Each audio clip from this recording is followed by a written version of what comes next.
अगर आप avian 400 mg लेना चाहते हैं या ले रहे हैं या लेने की सोच रहे हैं तो ये वीडियो आप पूरा देखिए प्लीज, क्योंकि इसमें कोई फालतू बकवास नहीं है। आपको हम समझाएंगे इसके फायदे क्या हैं, स्किन के लिए क्यों ज़रूरी है या बालों के लिए क्यों ज़रूरी है, कैसे इसे लेना चाहिए या इसे कैसे खाने से बेहतरीन रिजल्ट आ सकते हैं। सारी बातें इस वीडियो में। Hello guys, welcome to my YouTube channel JRI pharmacy 786 पर। तो दोस्तों, सबसे पहले बात कर लेते हैं विटामिन ए है क्या। विटामिन ए एक फैट सोल्यूबल विटामिन है, जैसे हमारी बॉडी के लिए बाकी विटामिन है।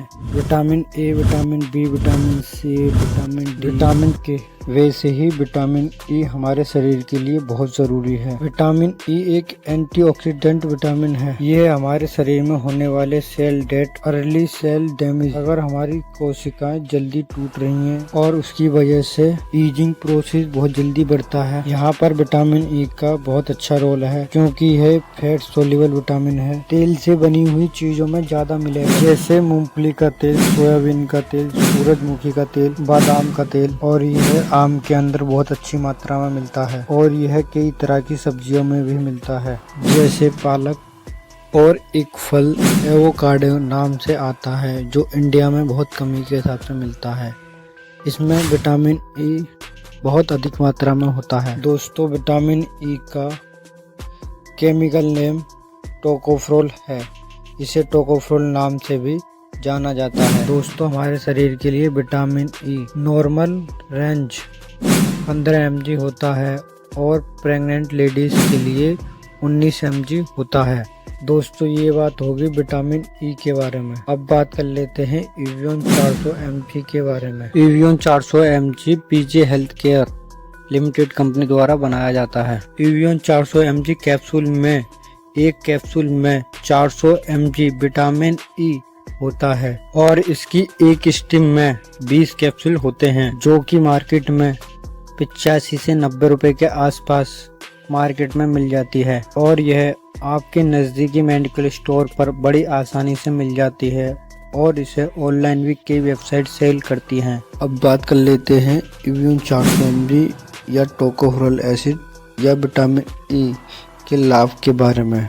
दोस्तों, कोई व्यक्ति बहुत ज़्यादा सोचता है या ज़्यादा टेंशन लेता है, किसी चीज़ में 24 घंटे दिमाग फंसा के रखता है, या उसकी एंजाइटी बढ़ रही हो या उसका तनाव बढ़ रहा हो, इससे आपके हेयर फॉल हो रहा हो, विटामिन ई का कैप्सूल तोड़कर बालों में लगाना होता है। और दोस्तों, विटामिन ई का कैप्सूल लगाने के साथ साथ ओरली खा भी सकते हैं। और किसी को एंजाइटी, तनाव जैसी समस्या होती है तो वो इस कैप्सूल को खा भी सकता है और इसके खाने से एंजाइटी, तनाव वगैरह रुक जाएगा और बालों का झड़ना रुक जाएगा। और विटामिन ई बालों में होने वाले डैंड्रफ को भी कम करता है और यह बालों को बढ़ाता भी है। और विटामिन ई त्वचा को धूप से जलने नहीं देता और स्किन को मॉइस्चराइज करके रखता है। और विटामिन ई स्किन पे होने वाले काले धब्बे को भी कम करती है। विटामिन ई त्वचा में उत्पन्न होने वाले तेल जैसे कि सीबम को नियंत्रित रखता है, जिससे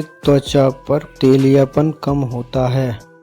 और विटामिन ई नाखून को भी लचीला करता है, जिससे उसकी मजबूती बढ़ जाती है। और विटामिन ई एक प्राकृतिक एंटीऑक्सीडेंट होता है और यह घाव बढ़ने में भी काम करती है। और vitamin E basically cell damage या सेल डेथ को कंट्रोल करता है, यानी कि कोई कोशिका टाइम से पहले मर जाती है, ये जो प्रक्रिया है उसे रोकने का काम करती है और उसे स्लो डाउन कर देगा। और आपकी स्किन में अगर एक्ने या दाने ज्यादा हो रहे हैं और प्रेगनेंसी के बाद जिन लेडीजों को स्ट्रेच मार्क्स या मोटापा बढ़ने की वजह से या मोटापा कम होने की वजह से स्ट्रेच मार्क्स हो जाते हैं, वहाँ पर भी विटामिन ई का इस्तेमाल किया जाता है और वहाँ पर बहुत अच्छा काम करता है विटामिन ई। और स्किन पर झुर्रियाँ पड़ रही हो या अलग सा स्किन पर भूरापन या कालापन दिखाई दे रहा हो, यहाँ पर भी विटामिन ई का बहुत अच्छा रोल है। या एक्ने हो गए हैं या गांठ वाले एक्ने हो गए हैं या धब्बे पड़ जाते हैं, त्वचा के ऊपर धब्बे पड़ जाते हैं, दाने बनने के बाद। और यह स्किन कैंसर के पेशेंट में भी बहुत अच्छा काम करता है। विटामिन ई हार्ट हेल्थ के लिए भी बहुत अच्छा काम करता है। और विटामिन ई बैड कोलेस्ट्रॉल को कम करता है। बैड कोलेस्ट्रॉल यानी कि LDL का नाम तो सुना होगा आपने। ये वही कोलेस्ट्रॉल है जो कि आपके नसों के अंदर जाकर जम जाता है और वहाँ ब्लॉकेज पैदा करता है। विटामिन ई इस बुरे कोलेस्ट्रॉल को ऑक्सीडाइज होने से रोकता है। इसकी वजह से हार्ट डिसीज का खतरा कम हो जाता है और ब्लॉकेज का खतरा कम होता है। हार्ट अटैक का खतरा कम होता है और यह इम्यूनिटी को भी बूस्ट करता है और यह आपके नसों को भी प्रोटेक्ट करता है। जो नसें होती हैं उनको यह ताकत देता है।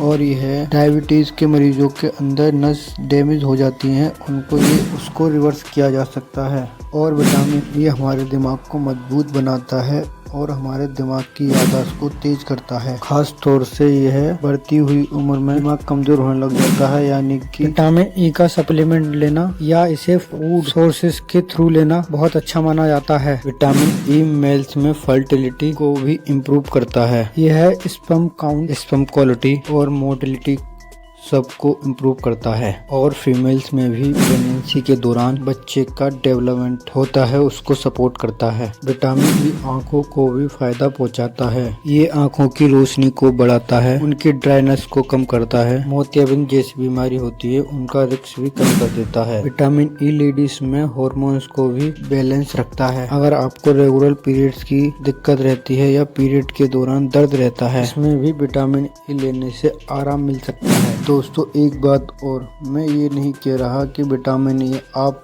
कैप्सूल के थ्रू ही लें।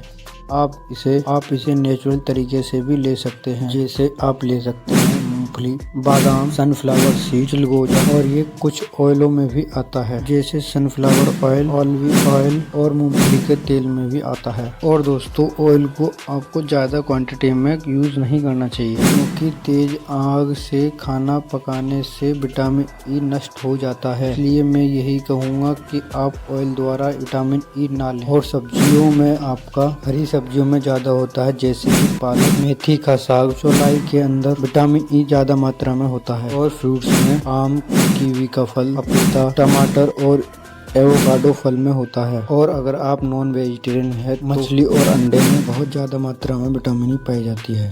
तो दोस्तों अब बात करते हैं क्या विटामिन ई का सप्लीमेंट लेना जरूरी है और अगर है तो इसे किस तरह से लिया जा सकता है। तो अब इस बारे में जानते हैं। दोस्तों अगर आपकी डाइट बैलेंस है तो आपको विटामिन ई का सप्लीमेंट लेना जरूरी नहीं है। और अगर आपकी डाइट में नट, मूंगफली और जो विटामिन ई के सोर्सेज हैं वो नहीं है और आप ज्यादातर बाहर घूम रहे हैं और बाहर का तीखा खाना खा रहे हैं और उल्टी सीधी ज्यादा चीजें खानी पड़ती हैं और आप विटामिन ई की कमी को दूर करने के लिए विटामिन ई का सप्लीमेंट ले सकते हैं। और अगर ड्राई स्किन, वीक इम्यूनिटी से स्ट्रगल कर रहे हैं तो आप विटामिन ई का सप्लीमेंट ले सकते हैं। और आप बढ़ती हुई उम्र में जब आपकी उम्र को ज़्यादा एंटीऑक्सीडेंट की ज़रूरत होती है, बॉडी में कमजोरी आ जाती है और विटामिन ई आप नेचुरल तरीके से खाते हैं पर विटामिन सही तरह से एब्जॉर्ब नहीं हो पाता है, तो ऐसे में भी विटामिन ई का सप्लीमेंट लिया जा सकता है। और अगर आप सप्लीमेंट लेना चाहते हैं तो कुछ चीज़ों का ध्यान हमेशा आप रखिएगा जैसे कि इसकी डोजेज एक आदमी के लिए डेली रिकमेंडेड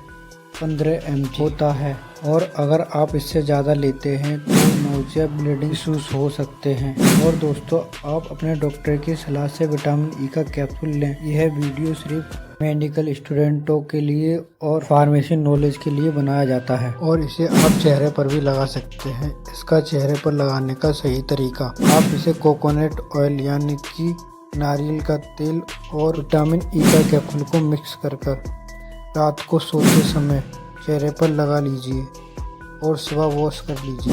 इसे आप हफ्ते में 3 बार कर सकते हैं। इससे आपके चेहरे पर बहुत अच्छे रिजल्ट मिलेंगे और इसे हफ्ते में 1 बार खा लीजिए। और दोस्तों विटामिन ई का कैप्सूल लेने के साथ साथ पानी भी ज़्यादा पीना चाहिए। अब दोस्तों बात कर लेते हैं हेयर के लिए विटामिन ई का कैप्सूल क्यों ज़रूरी है। दोस्तों ये जो हमारे बालों के केराटिन है ना और केराटिन लाइक प्रोटीन है ना, यह उसके साथ बहुत अच्छी तरह से बाइंड करता है और उस प्रोटीन के एब्जॉर्प्शन में बालों के लिए बहुत अच्छा काम करता है। इसी वजह से हेयर ग्रोथ बहुत अच्छी हो जाती है। तो दोस्तों मैं आशा करता हूँ कि आपको ये वीडियो अच्छी लगी होगी, और तो अच्छी लगी है तो कमेंट, लाइक, सब्सक्राइब करें, और दोस्तों आप अपने फैमिली में दोस्तों को भेजें और लाइक, कमेंट, सब्सक्राइब करें।